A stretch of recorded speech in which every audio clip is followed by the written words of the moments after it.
I go back to my 20 plus year career where it used to take you forever and you have to wait for reporting to come in and there's like Yep. site visits and all these kind of things that people used to do versus now within literally a minute, you can have all that same information and a decision helping been made.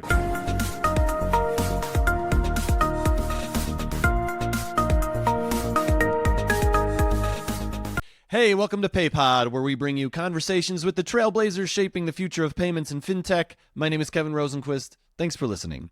Afshin Yazdian has 20 years of experience in the payments industry and a law degree to go with it. Now he's CEO of Electronic Merchant Systems, a payment processing company that has been providing innovative payment solutions to businesses of all sizes for over 30 years. He has great insights on how new technologies are modernizing the industry and on what it takes to compete with the larger players. So please welcome Afshin Yazdian. You went to law school at Miami and practiced law at the start of your career. What prompted the pivot to the payment space? I actually, when I got to the law firm, there was a client that was in the payment space. I worked at a law firm that pretty much did real estate and healthcare. And this was sort of an anomaly. This is like mid to late 90s. It was a company that would eventually become what is today Elevon. And I somehow gravitated towards it. I understood the business. I grew up in my dad had a retail business, and I remember credit card coming in and doing the swiping, and I knew enough about interchange, just knew what it was, that kind of thing. And so, like, oh, he's an expert, put him on these deals. And the company was basically rolling up a lot of fintech companies, mostly, but today we would call sort of ISO agents. Got to know the owners really well. Was traveling around with them all of a sudden, doing deals with them. And when they would eventually sell, I realized I was probably not a great attorney. Law school is 3 years. I practiced for 18 months, so didn't fully amortize or depreciate the amount that I spent. Yeah. And then I left thinking that, I probably would be happier on the business side of things rather than the legal side of things. And so we, took off. I started a venture fund, which was a complete disaster. Best mistake I ever made in my life. I learned a lot from that. Because, at the age of 27, 26, you think you know everything. And of course you don't know anything. Yep. And then basically got back into the payment business with the old client group. And we started a company called iPayment back in 2001. That's really cool. That's really cool. So, do you feel though, like now, because you're a CEO now, you're obviously in a high profile business situation. So, do you feel like, are you getting anything out of your law degree? Like just in that respect, do you feel like it helped you in some ways? Are you like looking back going, well, that was a waste? No, I think it absolutely did. So early on, especially at iPayment, we did a lot of mergers and acquisitions. And as you can appreciate, for every one deal that closes, there's probably 10 to 15 deals that you looked at that you maybe even got to meet the team and did some diligence and did a site visit and all those kind of things that, you weren't able to either win the deal or you passed on the deal or so forth. So because I was so heavily involved on the M&A side and because, there was only three of us at the time we started the company, so I was involved in everything. Because of that legal background, I was able to not only understand, the legal ramifications, for example, and the deal structure, and no two M&A deals are ever structured the same, so you get to be creative in that regard. But really got a deep dive into everything from the sales channels, the operational channels, and so forth of the business, sort of like bottom up approach, as I like to say. Mm-hmm. And I think it helped tremendously, not only build relationships, with a lot of people within the industry because you're going to see them and looking at potentially buying their companies, but also knowing almost ahead of time what the issues were going to be, so that when if we got lucky enough to move forward with a transaction, thinking ahead about, all right, how do we address some of these concerns in the contract? And even though I wasn't doing the legal work, my ability to sort of identify those things and bring them up at an earlier stage, I think was very helpful for us closing a lot of deals because instead of waiting to find these problems and having to negotiate them towards the end, we would always bring them up at the beginning, and it made us a much more easier company to work with, honestly, from an M&A perspective. I've talked to CEOs of tech companies that used to be coders and they're not anymore, but they really value that because of the fact that they can talk the talk and they Right. can see things that maybe a CEO who doesn't have that background wouldn't see. So that makes perfect sense why that would help you. Yeah. Yeah, and it was also an interesting dynamic because again, I don't know how much you've been involved in an M&A transaction, but as soon as the deal is done, Not. yeah. So, everybody's got their focus on trying to get this deal done, and not literally, but almost literally, the deal's signed, everything's closed, and the operations, everyone else goes off to the next deal, and they start to do everything else. Well, I had also built a pretty solid, strong relationship with those entrepreneurs because I'm the one negotiating the deal with them. I'm the one going back and forth with them, asking the questions, putting some of the modeling together. And so post deal, I was their main point of contact. So they were calling me, they were getting me on calls with like, their salespeople and their ISOs and agents and their vendors and whoever it was. And so it really helped me again, post deal, like be heavily involved in these transactions. And then the second part of my career was, this is back at iPayment. We'd gone through this whole process of buying all these companies. We'd gone public and then private, where, I probably spent a third of my time, still utilizing that M&A background, that legal background. And now that part of the business was over, I was really now the guy integrating all these transactions. So all these promises we had made to each other and our board, like, hey, we should buy this company because look at how it fits well with the other companies that we acquired in our base. I was now the guy that was going in because I had those relationships and integrating these businesses finally, right? Mm-hmm. Like after all Mm-hmm. that work. So it just, again, it was a great perspective. Look, I think you could be successful no matter where you come from, but I think that for me was a unique approach to really understanding the business.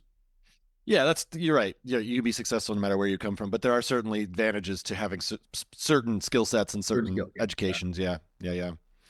So obviously we were talking about this a little bit before we hit record. It's an exciting time for payments and fintech. We talk about AI and blockchain technology on the show a lot. Everything is moving very fast. It's opening a lot of doors for new players. Of course, that also comes with more competition. So in an increasingly competitive payments industry, how do you ensure that EMS is able to sort of differentiate from the rest? It's a great question. We have one advantage, which is also at times kind of a detriment to us, is our size, right? So EMS, and what attracted me to EMS is it's an entire platform. So Hmm. we basically we handle every aspect of the merchant, onboarding. We do our own risk and underwriting and the entire everything. The only thing we don't do is the actual processing, which we outsource to a third party. So that gives us a huge advantage. And in our size, we're able to be a little bit more nimble, right? Hmm. So Yeah. this is a company that's been around. I've sort of been, we raise some private equity money. I'm coming in as sort of a change agent. And the word I like to use is there's a transformation that's going on, utilizing what our strengths are, building on a lot of technology that we have, and then how do we get it to the next level? I hate to use this word, but how do we modernize the business is Hmm. the word that I like to use. And so a lot of what we're doing is focused on scalability, efficiency. When you take over what I would characterize as a lifestyle business, where the mode of operation was like, let's just keep the company going, and you've got one or two owners that are just comfortable where they are. Now I've got my own drive to grow a business using it as a platform, and then of course we have private equity money come in. They're not here to just hold your hand and skip along. They're Yeah. looking for some growth. So almost every decision that I make right now is tied to that, is this modernization approach. And AI and what we call machine learning and all those kinds of things are a huge, huge component of that. And so, again, from a size perspective, we're lucky because we're so small that, small changes here have huge impacts. But at the same time, because of our size, I have to also be very mindful of we can't take on 50 projects at once, right? We have to be Hmm. very, very focused. Which are the ones that are really going to make a biggest impact? There may be 100 things we need to do, but I can only do so many of them at any given point. And so, really, the strategy around, how do we incorporate what time? There's got to be a better roadmap because I just can't go hire, 250 people to Right. come in and do everything. We'd fall on ourselves. It would not Yeah. work. So, Yeah, that would be a disaster. absolutely. But that's good though. I mean, feel like a lot of, especially when technology advances in something that's is as game changing as AI, people are just rushing to like implement, implement, implement. I think it's interesting what you just said is that you're like, we're not going to do everything at once. We're going to do it in pieces, and make sure that we're doing it right and doing it well. Yeah. Do you think that there's a lot of I don't know, fear of FOMO of getting left behind, a fear of getting left behind. I don't know what that would be, but not FOMO. But is that something that you see in other businesses? Well, I do 100%. I'll go back to like the internet bubble as the perfect example. So I mentioned to you earlier that I left Practicing Law, started a venture fund right in the heart of the internet bubble, right? And Hmm. we created a fund, and our idea was we're going to go work with small entrepreneurs who have ideas. And we had a guy that came to us, and I wish I was making this up, owned the URL forks.com and wanted like $8 million for it. There's no business there. He just thought this is a great idea. We can do so much with it. I'm like, but what are you going to do with it? Like What? what exactly is your plan? And he had no clue, Do right? you manufacture forks? I mean, Could have done that. You could have sold silverware. Was it food? But the point being, like, you had this mad rush, right? Everybody was like, you had a .com and your market cap went up, if you remember, by like 20, 30%. yep, There's it's a big deal. was one of the great examples. They used to sell records, mail order records. They decided to add a .com and their value of their business quadrupled overnight, things like that. Yeah, yeah. So I think there is a little bit of, and I think that's, by the way, spurred by the FOMO that you mentioned, right? Hey, if we're not in this, we're not in this. Hmm. We don't know who the winners are going to be. We're still not exactly sure how, we're going to utilize AI and some of the machine learning for every aspect of the business. I will say this, and I'll probably get in trouble for it. I think the payments business has been using a lot of the machine learning AI elements for many, many years. You think about what we do in terms of like fraud, like just the basics of authorizing a credit card. There's so much that goes into that, to understanding like, is that really Kevin, buying those pair of shoes, or is it somebody else? They're Hmm. the Visa, MasterCard, American Express, Discover, they've been using AI. We just haven't called it that. It hasn't been the sexified version of it Yeah, over the years. sexified. So what I think is happening now is everyone is trying to figure out exactly what they need to do for their own particular business, how they want to incorporate it. And I think in payments in particular, the idea of scalability, the efficiencies that I talked about, how do you utilize it from that perspective? um, One of the things that I'm gonna bet on, and I am betting on, is that whatever we think is the right answer today will be very different very, very soon, right? And Hmm. again, this goes back to sort of the advantage that we have from our size. We're able to be as aggressive as we can be, but also, I'm smart enough to not go try to build all this myself. We're going to work with a lot of third parties. We're going to sort of like take the best of what's out there, because we're not at a size that we need to go build everything. It's not going to impact us. And so our approach is, we definitely are doing something. We're spending a lot of time and effort on this. Again, we're prioritizing where the areas are that we want to spend the time in. But because we're not sort of, manufacturing the AI, we're not building it ourselves, we're utilizing third parties. As that shift occurs, we're able to shift with it. So if we need to make a pivot, we need to make a change, it's easy for us to do that because I haven't invested that much into building our own Hmm. technology.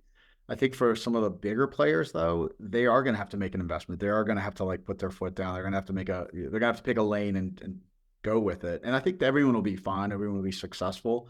But that gives me, I think, a little bit of an advantage that I can shift around as necessary with our size. Yeah, I feel like it's interesting. A lot of the people that I talk to, that more and more people are taking that approach, that third party approach, Yeah.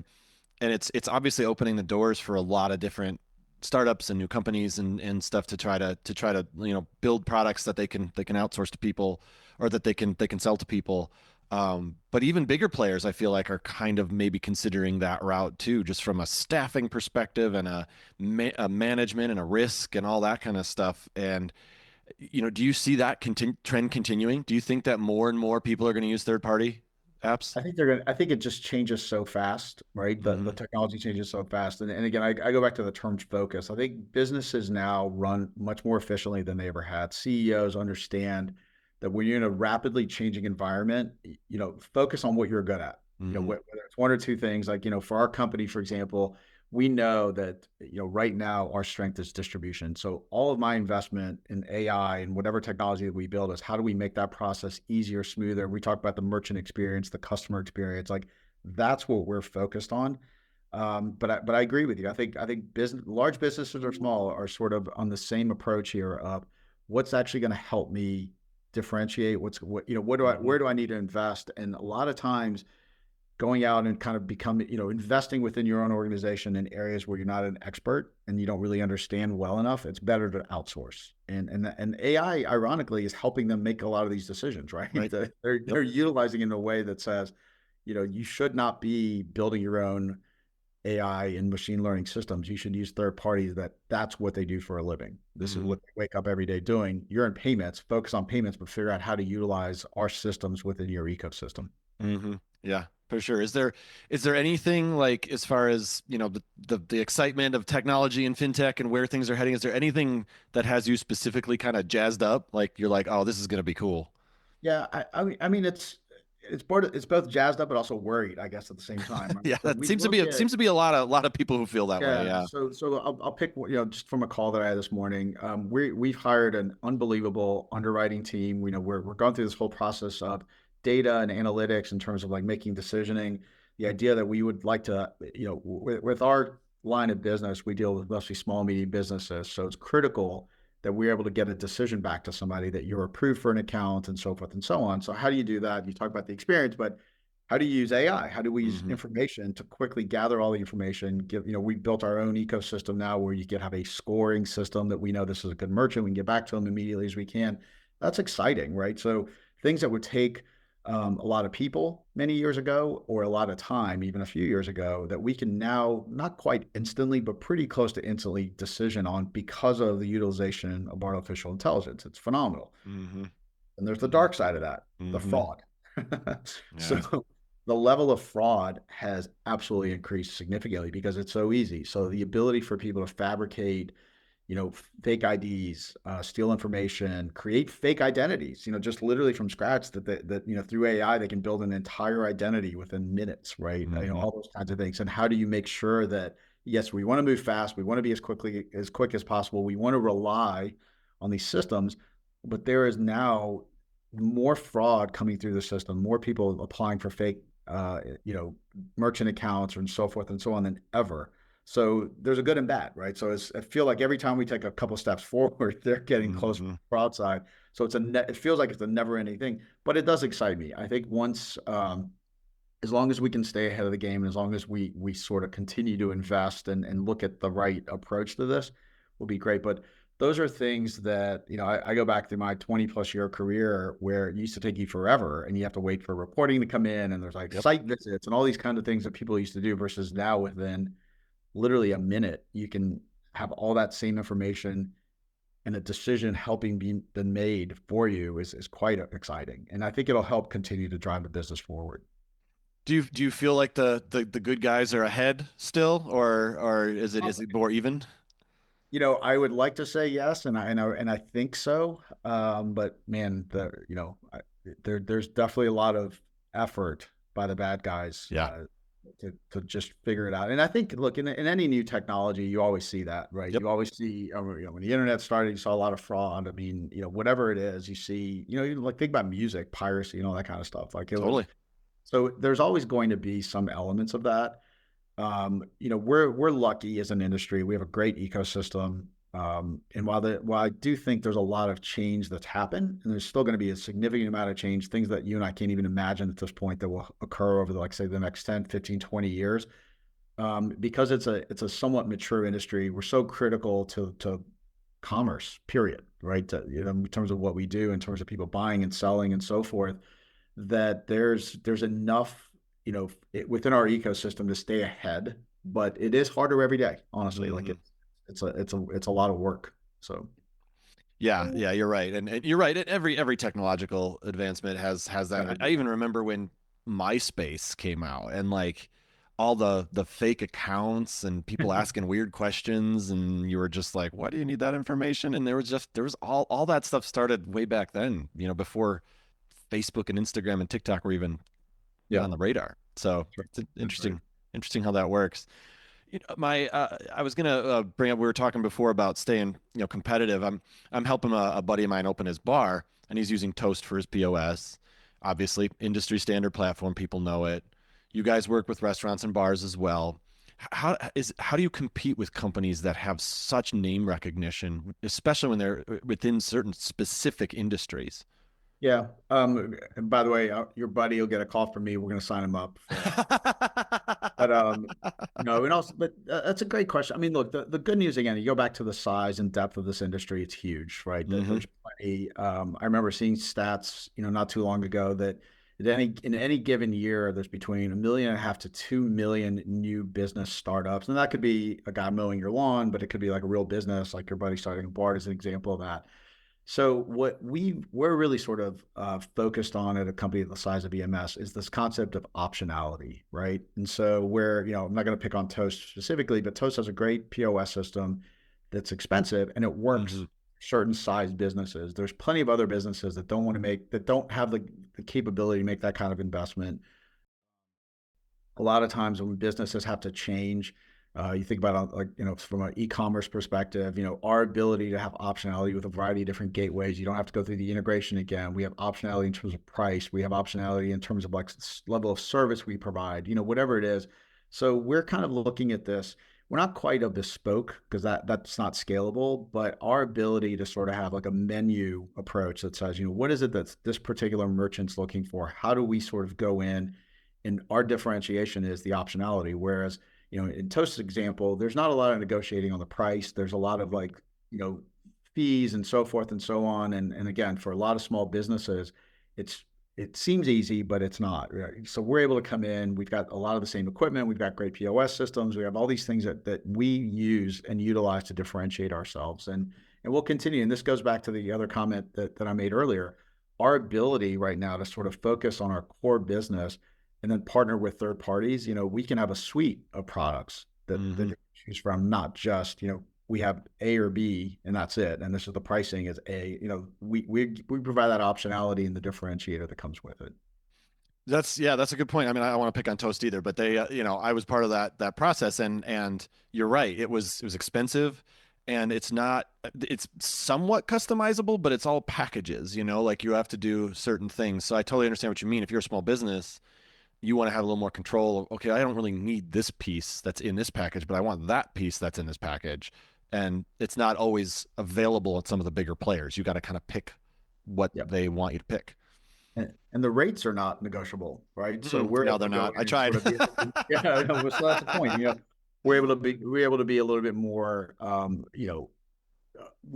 amenable, I guess is the word I would use in that regard as well, especially for a very small business that's just kind of getting out of the gate. Right. And especially if it's somebody that, is switching to a different, they're unhappy with whoever they're processing with, or they've done a revamp of the business and they're now looking for something. So that has been a strong selling point for us.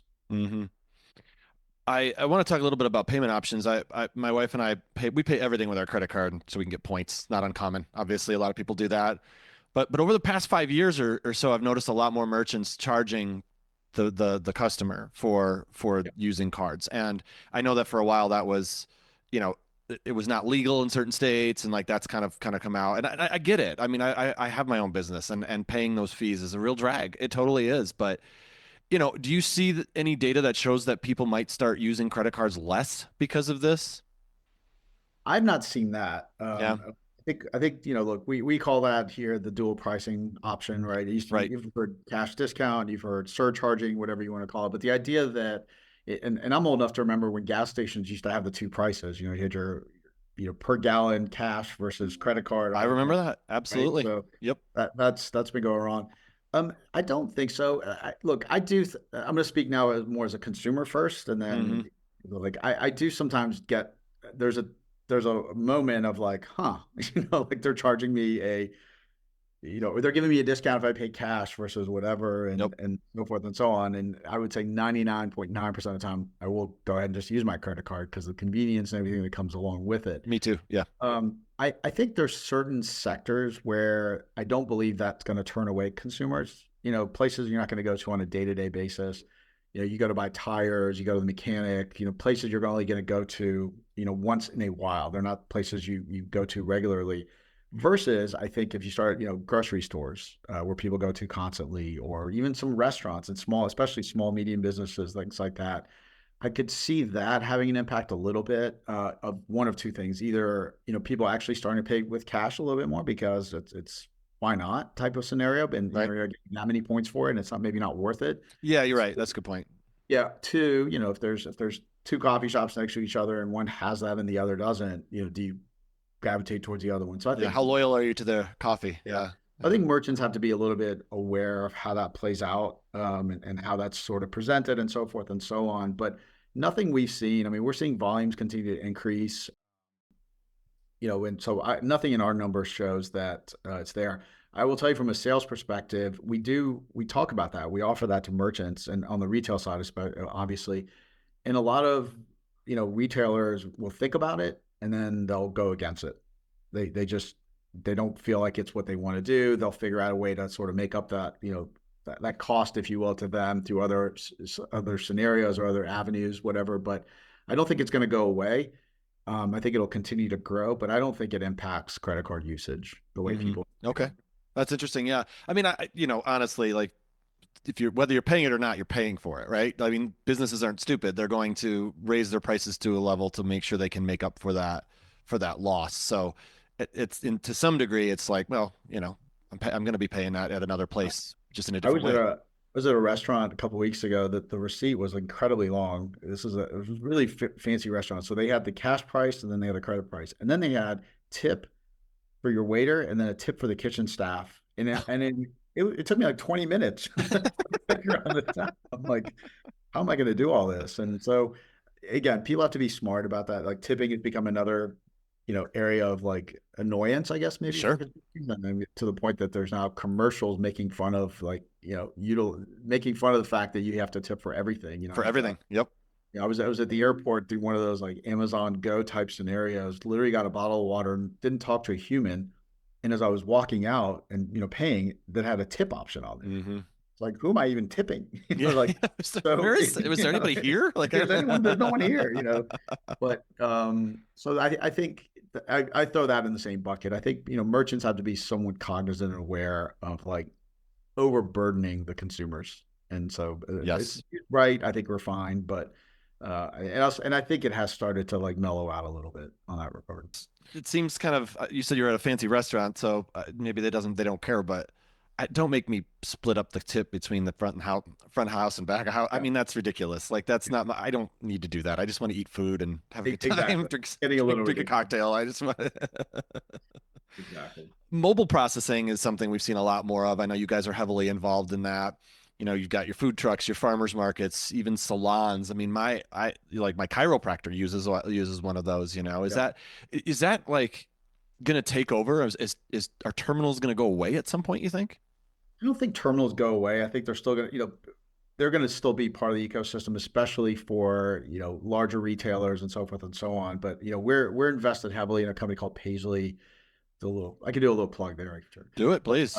but yeah, the mobile POS system is growing. The whole concept of tap to pay, Yep. which I've used it a few times. It's really cool. Those kinds of things. So no, I don't think it completely takes away the terminal. I think that it just expands the scope of where you could accept payments and how you accept payments and so forth and so on. Great example there is, somebody comes to your house that, cleans your carpets as an example. And instead of them sending you an invoice and then eventually you're using your credit card like you did, to get the points Hmm. online to pay or whatever it is, or sending them a check. Some people still do that right there. And then you can see the invoice. You can either pay on your own phone through Apple Pay or Google Pay right there on the invoice, or you can tap your phone on their credit card and they walk out. That person's happy because they've just gotten paid for the service. You're Right. happy. You don't have to deal with the invoicing and getting something in the mail, et cetera, et cetera. So in those scenarios, absolutely, I think it has an impact, but I don't see the need for like not everyone's going to have that necessarily, from a go forward perspective. So I don't think terminals are dead by any such. Yeah. Yeah. That makes sense. That makes sense. All right. Well, Afshin, thank you so much for being here. It was great chatting with you. Absolutely. Thanks for having me, and look forward to catching up again soon. Sounds good. All right. Thanks, Kevin.